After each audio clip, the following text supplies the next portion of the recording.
सकते हैं कि यहाँ पे अब सत्यप्रकाश प्रेमचंद के मकान पे जा रहे हैं और यहाँ पे इनके परिवारों से मिलेंगे। देखिए, मैं डीएम के स्टेटमेंट को मैं मानता हूँ। डीएम ने जो बात कही कि रिटेलिएशन में वो घटना हुई और उस समय किसके मन में, किसके दिमाग में क्या था, किस वजह से अंधकार छा गया और फिर उस घटना की वजह से घटना हुई है। और घटना वो भी गलत है, घटना ये भी गलत है। अगर ये सवाल आप पूछते हैं मासूमों के लिए, मासूमों की कभी जान नहीं जाती अगर प्रेम यादव की जान न गई होती तो। प्रेम यादव की जान नहीं जाती तो किसी मासूम किसी की जान नहीं जाती। आखिरकार सरकार क्यों इस बात को छिपाना चाहती है कि प्रेम यादव को बुला करके मारा और किसने मारा, धारदार से कैसे मारा। और यही नहीं आप बताइए, सुल्तानपुर में क्या एक ब्राह्मण डॉक्टर को ड्रिल से नहीं मार दिया? ड्रिल से क्या ड्रिल से नहीं मारा? क्या उनके परिवार के बच्चों को आपने गले लगाए? क्या उनके परिवार के सदस्य अस्पताल मिलने गए? क्या आपने सोशल मीडिया के लिए वो तस्वीरें खिंचवाई कि उनसे गले मिलते हुए तस्वीर खिंचा लें? मैं जानता हूँ दुख किसी के जाने का, किसी के खोने का। आज हम जरूर इस परिवार के साथ हैं या और लोग हैं, लेकिन जब वो अकेले बैठेंगे कभी याद आएगी उनके परिवार के सदस्य की तो उन पर क्या गुजरेगी, सोचिए आप। क्या बेटियां उसकी छोटी क्या बुलडोजर चलेगा? ये जनता रोक देगी बुलडोजर को। और सवाल ये नहीं है, सवाल ये नहीं है, सवाल ये नहीं है।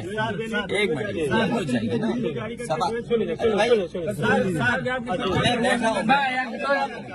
ये जो बुलडोजर चलाने की भाषा है, जो बुलडोजर चलाने की संस्कृति है, ये मत समझिए बुलडोजर में दिमाग नहीं होता है। अगर बुलडोजर न्याय देने लगा तो अगली सरकार भी यही करेगी। इसलिए मैं सोचता हूं कि अगर आप योगी हैं, योगी की परिभाषा यही है, दूसरे का दुख अपना दुख समझे। आप अपना गिराते हैं तो मुआवजा लेते हैं। आपकी किसी की हिम्मत हो अगर ये बात की कि उन्होंने अपनी बिल्डिंग गिराई और कितने करोड़ मुआवजा उठाया, अगर आप इसे बुलडोजर चलाना चाहते हो तो उतना ही मुआवजा देना जितना मुआवजा आपने खुद लिया है सरकार से। मिलने गए, दूसरे परिवार से मिलने गए, वहाँ एक भी सदस्य नहीं, इसको क्या मानेंगे? देखिए, मेरी जिम्मेदारी ये है, देखिए मैं जानता हूँ यार नवीन भाई तो, और ये बात आप भी जानते हो। और जब मैं पहुंचा हूँ तो मैंने वो बाइट भी सुनी है, एक चैनल के माध्यम से कुछ खबर आई, हालांकि मैं सिग्नल या उसके नेटवर्क न आने की वजह से मैं नहीं सुन पाया। जो बात मुझे समझ में आई कि वो परिवार नहीं मिलना चाहता, ये उसकी भावना है और उसको उसकी बेटे की भावना नहीं हो सकता हो। कुछ ऐसे नेता हैं जो उसको समझा रहे होंगे कि तुम मत मिलना, तुम उनको नीचा दिखा दो, अपमानित कर दो। सवाल ये नहीं, हम किसी के भी दुख में शामिल होने आए हैं। इसीलिए मैंने कहा, आपने जब बुलडोजर से किसी की माँ और बेटी को जला दिया गया और बुलडोजर चल गया, आप उस परिवार के उस बेटे से मिलने नहीं गए।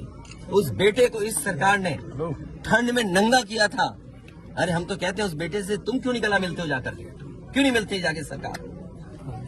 मैं आर्थिक सहायता इस परिवार की भी, और अगर वो परिवार कहेगा तो मैं उस परिवार की भी मदद करूंगा। सरकार की तरफ से ये कहा जा रहा है कि न्याय हो रहा है, मगर यहाँ साफ साफ दिख रहा है जातिवाद हो रहा है। इसको किस तरीके से देखते हैं? सबका विकास, इसीलिए मैंने कहा, देखिए योगी की सबसे बड़ी परिभाषा यही है, जो दूसरे का दुख अपना दुख समझे।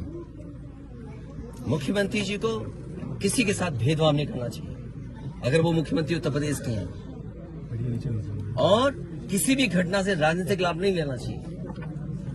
अगर इस सरकार ने न्याय दिया होता, न्याय पहले दिन से देना शुरू किया होता, तो शायद हम लोगों पे भी दबाव नहीं बनता कि हम आते हो घर परिवार के लोगों से मिलते आकर। सर, कांग्रेस के लोग कह रहे हैं कि आप बीजेपी को फायदा पहुंचाना चाहते हैं। देखिए सुनिए, ये बात भी कांग्रेस के मुंह से अच्छी नहीं लगती। सर, यूपी में बदला लेंगे उसका? नहीं बदला की बात मत करो।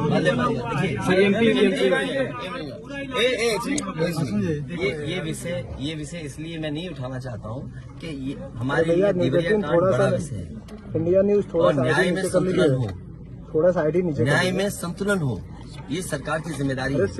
देवरिया कांड मैंने पहले से कहा, ये समाज के लिए और मनोविज्ञान के लिए ये बड़ी चीज है कि आप समझें कि अगर आप एक परिवार के साथ घटना होती है तो दूसरे परिवार का मनोविज्ञान क्या होता होगा। और ये डीएम ने खुद कहा कि ये रिटेलिएशन में घटना हुई है और प्रशासन के लिए और न्याय के लिए ये बड़ी जिम्मेदारी है।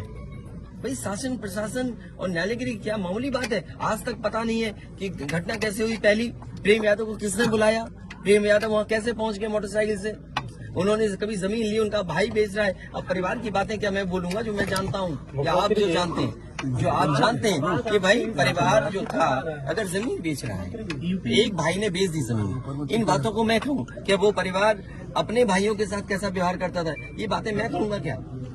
ये सब आप जानते हो। इसलिए मैं आपसे भी उम्मीद करता हूँ लोकतंत्र तभी मजबूत होगा जब न्याय मिलेगा, और न्याय की भावना होती सरकार की तो खेतों में इतना कार्यकर्ता नेता नहीं दिखाई देता, ये जनता खेतों में नहीं दिखाई देती। अजय ये क्या है सबके साथ? अजय ये बेटा क्या जानेगा? आजा अजय ये बताइए, गाड़ी उठा ले गए, ये परिवार चाहता था कि हमें चाय पिला दे, हम इसके घर आए। आप बताइए चीनी चाय की पत्ती से लेकर कोई सामान नहीं ला सकते, पानी नहीं ला सकते। अरे किस बात के लिए सुरक्षा है? सुरक्षा तो इस बात की इनकी जान की सुरक्षा होनी है। अगर इनको कोई जरूरत है तो सुरक्षित होकर के जाएं बाजार, और सुरक्षित होकर के बाजार से लौट के आ जाएं। ये इसका मतलब सुरक्षा है। सुरक्षा का मतलब ये थोड़ी कि घर को परिवार को कैद कर दो, गाड़ी उठा ले जाओ, यहाँ से सामान ले जाओ। देखो मध्य प्रदेश का भी मत पूछो, मैं आपसे कह रहा हूँ नहीं कोई आर्थिक सहायता नहीं। ये परिवार अगर पढ़ेगा लिखेगा, जो पढ़ाई करना चाहेगा, जो मदद कहेगा मैं करूंगा मदद। इस परिवार की हम मदद करेंगे, और मैं सरकार से कहूंगा कि अगर वो सरकार मदद करती है तो दोनों परिवार की मदद करें।